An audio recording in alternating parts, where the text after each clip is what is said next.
إن الحمد لله نحمده ونستعينه ونستغفره ونعوذ بالله من شرور أنفسنا ومن سيئات أعمالنا من يهده الله فلا مضل له ومن يضلل فلا هادي له وأشهد أن لا إله إلا الله وحده لا شريك له وأشهد أن محمدا عبده ورسوله يا أيها الذين آمنوا اتقوا الله حق تقاته ولا تموتن إلا وأنتم مسلمون يا أيها الناس اتقوا ربكم الذي خلقكم من نفس واحدة وخلق منها زوجها وبث منهما رجالا كثيرا ونساء واتقوا الله الذي تساءلون به والأرحام إن الله كان عليكم رقيبا يا أيها الذين آمنوا اتقوا الله وقولوا قولا سديدا يصلح لكم أعمالكم ويغفر لكم ذنوبكم ومن يطع الله ورسوله فقد فاز فوزا عظيما أما بعد فإن أصدق الحديث كتاب الله وخير الهدي هدي محمد صلى الله عليه وسلم وشر الأمور محدثاتها وكل محدثة بدعة وكل بدعة ضلالة وكل ضلالة في النار أما بعد. Ceci est le quatrième cours dans l'explication du livre Al-Qawa'id al-Arba', les 4 règles du Cheikh Mohammed ibn Abdel Wahhab rahimahullah ta'ala. Et avant de commencer, je voulais revenir sur une chose que j'ai dit dans un cours passé. J'ai dit qu'on ne doit pas dire Al-Qawa'idu al-Arba'atu, mais plutôt qu'on doit dire Al-Qawa'idu al-Arba'u, car le qualifiant lorsqu'il est un nombre entre 3 et 10 et qu'il est cité après son qualifié doit être inversé dans le genre. C'est-à-dire si le men'out est féminin, eh bien on rend le na'at masculin. Mais ces jours-ci, j'ai remarqué que certains mashayikh, dans le titre dans leur sharh, ont écrit Sharh al-Qawa'idi al-Arba'ati, avec un tamarbuta. Et après une modeste recherche sur le sujet, j'ai trouvé qu'il y a une divergence sur la question et que plusieurs contemporains ont autorisé de choisir soit de laisser le na'at au féminin ou au masculin. Selon eux, donc, tu peux dire Ja'a rijalun thalathatun ou Ja'a rijalun thalathun. Et leur avis est basé sur un vers de poésie mais dont l'istidlal est discutable. Yani en comparaison à tout ce qu'on trouve dans le Coran et la Sunna qui suit la règle que je vous ai citée, c'est-à-dire que le genre doit être inversé, comme dans le verset Wa kuntum azwajan thalathatan. Azwajan, pluriel de zawj est masculin, et thalathatan féminin. Ou encore le verset Qul man rabbus samawati as-sab'i. As-sama est féminin et as-sab' masculin. Ou comme dans le hadith Idha jalasa bayna shu'abiha al-arba'. Shu'batun, c'est féminin, et arba' masculin. Ou comme dans sa parole sallallahu alayhi wa sallam Fadhalika mithlu salawati al-khams. Wa hakadha. Donc pour résumer, un avis dit qu'il est obligatoire d'inverser le genre, comme ce que je vous ai dit la dernière fois, et un autre avis dit qu'on a le choix. Mais même ceux-là, ils disent que al-afsah, le plus éloquent, c'est d'inverser. Et donc de dire al-qawa'idu al-arba'u, comme l'a nommé l'auteur. Ala kulli hal, revenons au vif du sujet. Nous avons vu dans le cours précédent la première des 4 règles qu'a cité le cheikh rahimahullah, dont le résumé est que tawhid al-rububiyya, l'unicité dans la seigneurie, ne suffit pas pour être sauvé du feu le jour de la résurrection. Et nous allons maintenant voir la deuxième règle, incha'Allah. L'auteur a dit Al-qa'idatu thaniya annahum yaqulun ma da'awnahum wa tawajjahna ilayhim illa li talabil qurbati wa shafa'a. Wa dalilul qurbati qawluhu ta'ala والذين اتخذوا من دونه أولياء ما نعبدهم إلا ليقربونا إلى الله زلفى إن الله يحكم بينهم فيما هم فيه يختلفون إن الله لا يهدي من هو كاذب كفار ودليل الشفاعة قوله تعالى ويعبدون من دون الله ما لا يضرهم ولا ينفعهم ويقولون هؤلاء شفعاؤنا عند الله والشفاعة شفاعتان شفاعة منفية وشفاعة مثبتة فالشفاعة المنفية ما كانت تطلب من غير الله فيما لا يقدر عليه إلا الله والدليل قوله تعالى يا أيها الذين آمنوا أنفقوا مما رزقناكم من قبل أن يأتي يوم لا بيع فيه ولا خلة ولا شفاعة والكافرون هم الظالمون والشفاعة المثبتة هي التي تطلب من الله والشافع مكرم بالشفاعة والمشفوع له من رضي الله قوله وعمله بعد الإذن كما قال تعالى من ذا الذي يشفع عنده إلا بإذنه. Donc l'auteur dit La deuxième règle est que ceux-là disent « Nous ne les avons invoqués et nous nous sommes dirigés vers eux que pour leur demander qu'ils nous rapprochent d'Allah et intercèdent auprès de lui pour nous. » La preuve est la parole d'Allah dans le sens du verset, tandis que ceux qui prennent des protecteurs en dehors de lui disent « Nous ne les adorons que pour qu'ils nous rapprochent davantage d'Allah. » En vérité, Allah jugera parmi eux sur ce en quoi ils divergent. Certes, Allah ne guide pas celui qui est menteur et grand mécréant. Et la preuve de l'intercession est la parole d'Allah Ta'ala, dont le sens est « Et ils adorent en dehors d'Allah ce qui ne peut ni leur nuire ni leur profiter et disent « Ceux-ci sont nos intercesseurs auprès d'Allah. » Et l'intercession est de deux types, une intercession niée et une intercession affirmée. L'intercession niée, c'est celle qui est demandée à autre qu'Allah concernant ce dont Allah seul est capable. Et la preuve de cela est la parole d'Allah dans le sens du verset « Ô les croyants, dépensez de ce que nous vous avons attribué avant que vienne le jour où il n'y aura ni rançon, ni amitié, ni intercession, et ce sont les mécréants qui sont les injustes. » Et l'intercession affirmée est celle qu'on demande à Allah, et par qui l'intercesseur est honoré. Et l'intercédé est celui dont Allah a agréé la parole et l'acte après en avoir donné la permission. Comme l'a dit Allah, traduction rapprochée, qui peut intercéder auprès de lui sans sa permission? Taïb. Nous avons vu dans la première règle que les polythéistes qu'a combattu le messager d'Allah sallallahu alayhi wa sallam savaient que Allah seul crée, que seul Allah accorde le rizq, et que seul Allah dirige l'univers, et qu'en aucun cas leurs idoles n'avaient ce pouvoir. Donc on pourrait se demander, mais alors pourquoi adoraient-ils ces idoles? Eh bien la réponse se trouve dans cette seconde règle, qui, tout comme la première, est une réponse à une ambiguïté. Quelle est cette ambiguïté?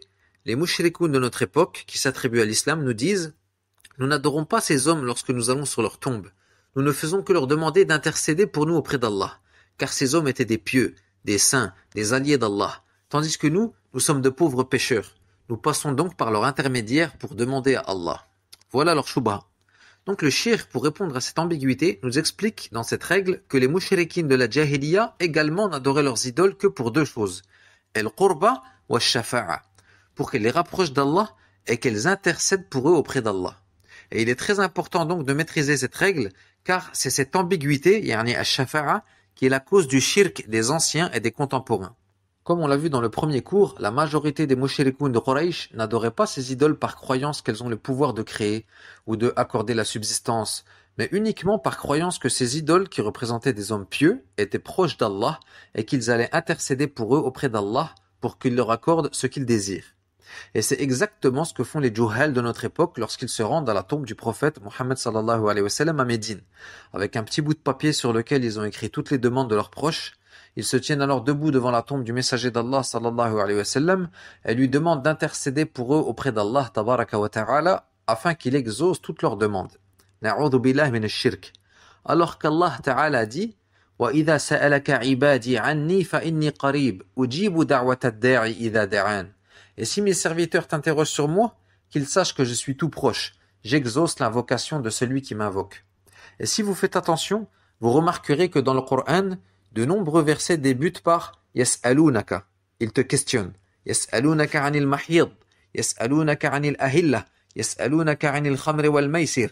De nombreux versets dans lesquels Allah dit à son prophète, il te questionne au sujet de ceci. Il te questionne au sujet de cela.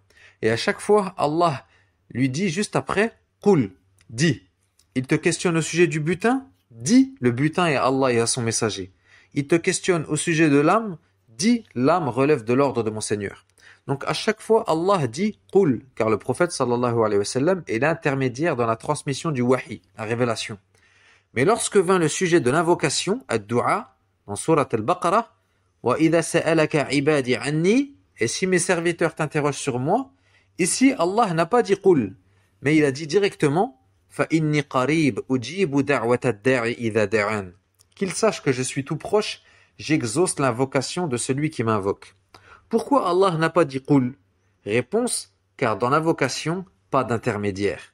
Peu importe l'endroit dans lequel tu te trouves, adresse-toi directement à Allah subhanahu wa ta'ala. Wa qala rabbukum ud'uni astajib lakum.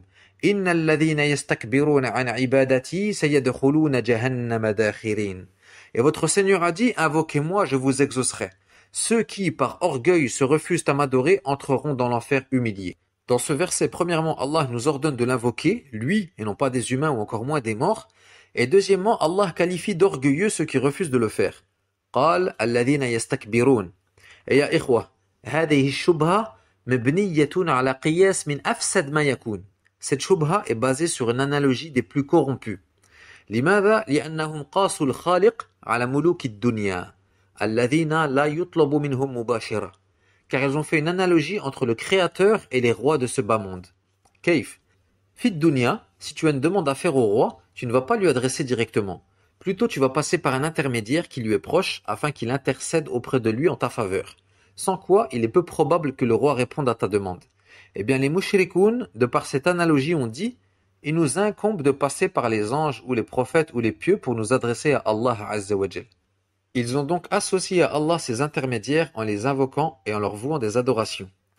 Tayyib. Le cheikh ensuite, comme à son habitude, fit suivre la règle par son dalil.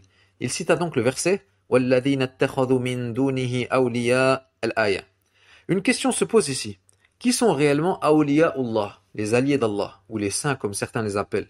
La réponse se trouve dans Surat Yunus. Allah Ta'ala dit أَلَا إِنَّ أَوْلِيَاءَ اللَّهِ لَا خَوْفٌ عَلَيْهِمْ وَلَا هُمْ يَحْزَنُونَ الَّذِينَ آمَنُوا وَكَانُوا يَتَّقُونَ. Certes, les alliés d'Allah n'éprouveront aucune peur et ne seront point attristés. Ce sont ceux qui ont cru et craignaient leur Seigneur. Allah les a donc décrits par deux attributs, al-iman wa taqwa. Et c'est en se basant sur cette preuve que Cheikh l'Islam a dit Man kana mu'minan taqiyyan kana lillahi waliyan. Celui qui est croyant et craint Allah est certes l'un de ses alliés. Et nous développerons plus cette mas'ala dans le livre suivant qui est Al-Usul al-Sitta, Inch'Allah. Maintenant, quel est le dalil que cette chose, yani prendre des intermédiaires entre nous et Allah, est de la mécréance? Eh bien, le dalil, c'est la fin du verset. Allah dit Inna Allah la yahdi man huwa kadhibun kaffar.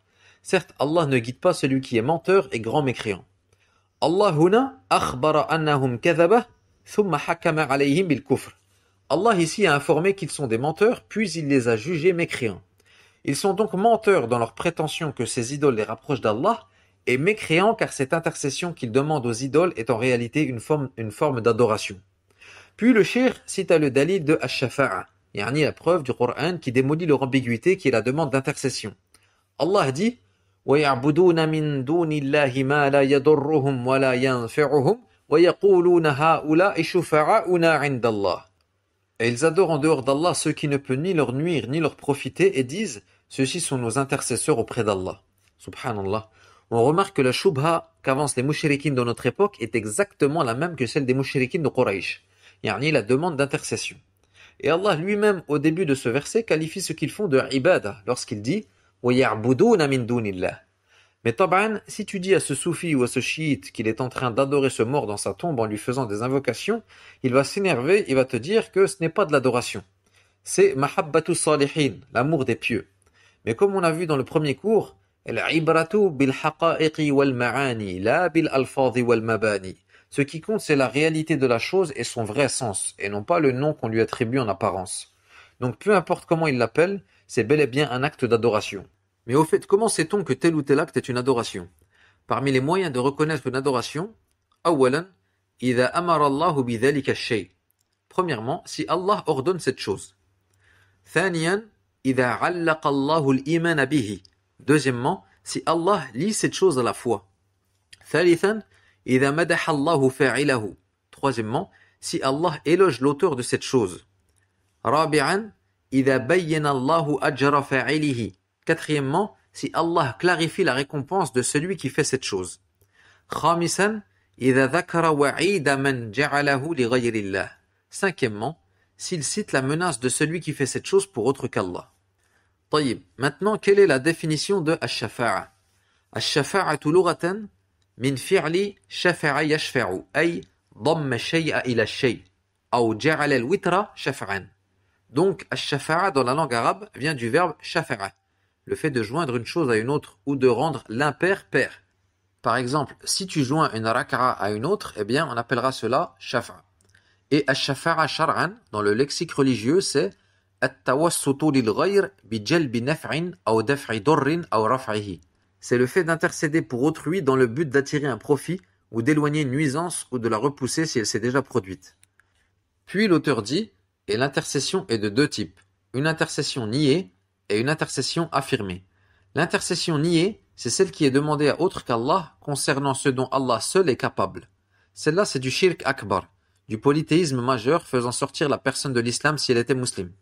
Comme demander à un mort, ou à un ange, ou à un djinn d'intercéder pour nous auprès d'Allah. Puis le cheikh dit, après avoir cité la preuve de l'intercession niée, et l'intercession affirmée est celle qu'on demande à Allah, et par qui l'intercesseur est honoré. Et l'intercédé est celui dont Allah a agréé la parole et l'acte après en avoir donné la permission. Comme l'a dit Allah, traduction rapprochée, qui peut intercéder auprès de lui sans sa permission? Pour résumer donc, les conditions pour demander à quelqu'un d'intercéder pour nous auprès d'Allah sont au nombre de 3. La première, Ridallahu anil mashfu'i lahu, qu'Allah agrée celui pour qui on demande l'intercession. La preuve, c'est le verset Wala yashfa'una illa liman irtada, et il n'intercède que pour celui qu'Allah agrée. La deuxième condition, Ridallahu anil shafi', qu'Allah agrée l'intercesseur. Et évidemment, ikhwa, Allah n'agrée que de Ahl al-Tawhid, les monothéistes. Et la troisième condition, Idhnullahi bi shafa'ati shafi'a, qu'Allah donne la permission à l'intercesseur d'intercéder. La preuve se trouve dans Ayat al-Kursi. Man dhalladhi yashfa'u 'indahu illa bi'idhnih. Qui peut intercéder auprès de lui sans sa permission? Et un autre dalil qui résume ces conditions, c'est la parole d'Allah. Wa kam min malakin fis samawati la tughni shafa'atuhum shay'an illa min ba'di an ya'dhana Allahu liman yasha'u wa yarda. Et que d'anges dans les cieux dont l'intercession ne sert à rien, sinon qu'après qu'Allah leur a permis en faveur de qui il veut et qu'il agrée. Tayyib. Si nous avons compris cela, nous comprenons alors qu'il est interdit de demander à quiconque d'intercéder pour nous auprès d'Allah. Pourquoi? Car pour intercéder, il doit posséder la permission d'Allah tabaraka wa ta'ala. Comment sais-tu toi que celui à qui tu demandes d'intercéder a obtenu la permission d'intercéder?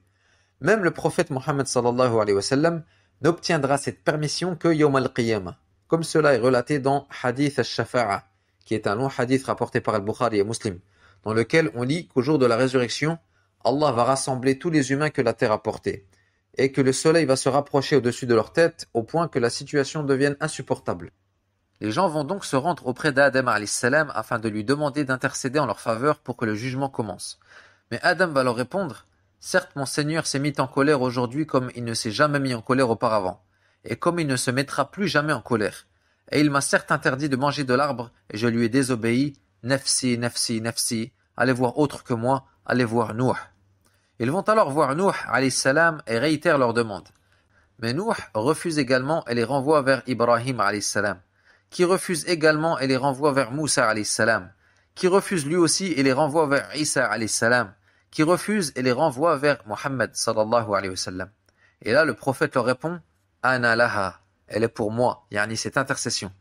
Il part alors et se prosterne sous le trône d'Allah tabaraka wa ta'ala. Et à ce moment, Allah lui révèle des formules de louange que personne ne connaissait auparavant. Puis il lui dit, Ya Muhammad, irfi' ra'sak, sal tu'atah, washfi' tushaffa'. Ô Muhammad, relève la tête, demande, tu seras exaucé, et intercède, ton intercession sera accordée. Donc même le messager d'Allah sallallahu alayhi wa sallam ne peut intercéder qu'après qu'Allah le lui ait autorisé. لِأَنَّ الشَّفَاعَةَ مِلْكٌ لِلَّهِ, car l'intercession appartient à Allah seul. قُلْ لِلَّهِ الشَّفَاعَةُ جَمِيعًا. Dit l'intercession tout entière appartient à Allah, comme dans Surat Az-Zumar. Donc demander l'intercession à un mort, à un ange, à un djinn, tout ceci est du shirk akbar qui fait sortir de l'islam. Même demander l'intercession ou quoi que ce soit d'autre à notre prophète sallallahu alayhi wa sallam, c'est du shirk. Notre prophète est dans sa tombe, il ne nous entend pas.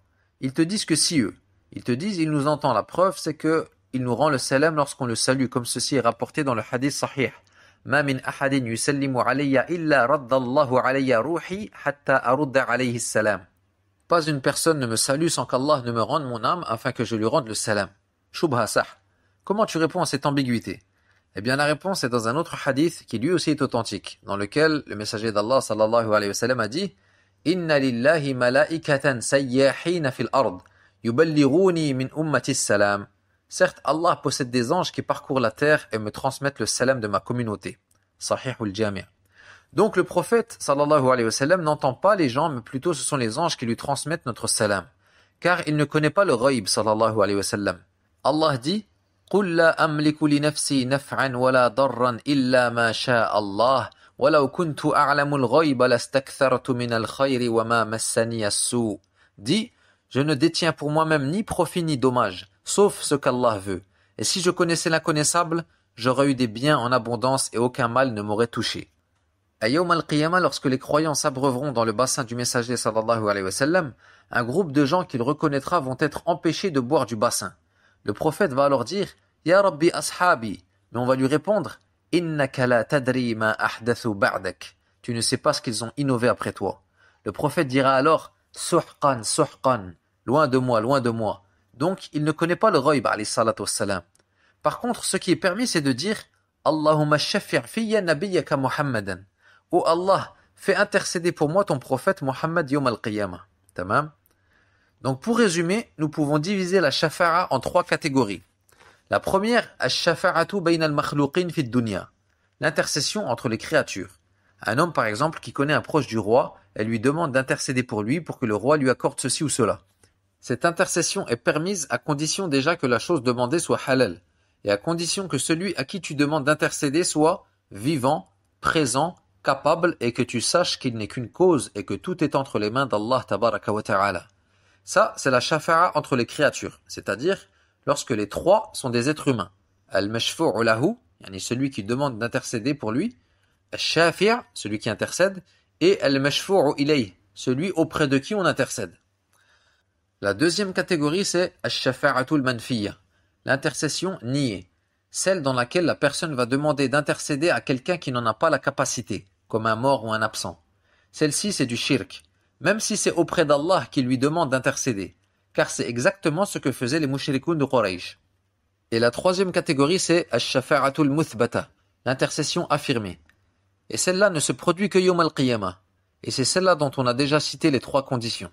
Qu'Allah autorise cette intercession, qu'Allah agrée l'intercesseur, et qu'Allah agrée celui pour qui l'intercesseur intercède. Et cette intercession affirmée se redivise en 2 sous-catégories. Une qui est khassatun bin nabi sallallahu alayhi wa sallam, spécifique au prophète seulement, comme celle qu'on appelle ash-shafa'atul uzma, qu'on a cité dans hadith ash-shafa'a, lorsque le messager sallallahu alayhi wa sallam est sollicité par les gens yawm al-qiyamah afin qu'Allah commence le jugement. Il y a également l'intercession du prophète sallallahu alayhi wa sallam pour son oncle Abu Talib, qui est la seule intercession acceptée pour un kafir, afin que son châtiment soit allégé. Comme cela est rapporté par Al-Bukhari et Muslim, lorsque le messager sallallahu alayhi wa sallam informa que son oncle est « fi dahdahin min nar », yani dans un endroit en enfer où il subit le plus léger châtiment. Et il dit « Laoula ana la kana fi darki al-asfali min an-nar ». Si ce n'était mon intercession, il serait dans le plus bas degré de l'enfer. Na'udhu billahi min an-nar. Et également l'intercession du prophète sallallahu alayhi wa sallam pour qu'on ouvre les portes du paradis, comme dans Sahih Muslim. Et la deuxième sous-catégorie de ash-shafa'atul muthbata, c'est celle qui est amma, générale à tous les prophètes ainsi qu'aux anges et aux croyants. Et celle-ci concerne l'élévation en degré des monothéistes au paradis, mais également ceux parmi eux qui méritent d'entrer en enfer afin qu'ils n'y entrent pas, et aussi ceux qui sont entrés en enfer parmi les monothéistes pour qu'ils en sortent. Et concernant la shafa'a qui est demandée fit dunya pour al-akhirah, comme le fait que tu demandes à ton frère d'intercéder pour toi auprès d'Allah yawm al-qiyamah si Allah le lui permet, eh bien le cheikh Abdelaziz al-Rajihi hafidhahullah dit que ceci est du shirk. Et le cheikh Derash al-Ajmi hafidhahullah m'a donné une réponse pertinente. Il m'a dit, comment peux-tu demander à quelqu'un qu'il intercède pour toi yawm al-qiyamah? Yawma yafirru al-mar'u min akhihi wa ummihi wa abihi. Celui-là, il fuit ses parents yawm al-qiyamah. Fa kayfa yashfa' lak? Comment va-t-il se souvenir de toi aslan pour intercéder pour toi? Donc ceci n'est pas permis. Voilà pour la seconde règle citée par l'auteur, le Cheikh Mohammed ibn Abdel Wahhab, rahimahullah ta'ala. Allahumma inna na'udhu bika min zawali ni'matik, wa tahawuli afiyatik, wa fuja'ati niqmatik, wa jami'i sakhatik. Wa subhanaka Allahumma wa bihamdik, ashhadu an la ilaha illa ant, astaghfiruka wa atubu ilayk, wa sallallahu ala nabiyyina Muhammadin wa ala alihi wa sahbihi ajma'in.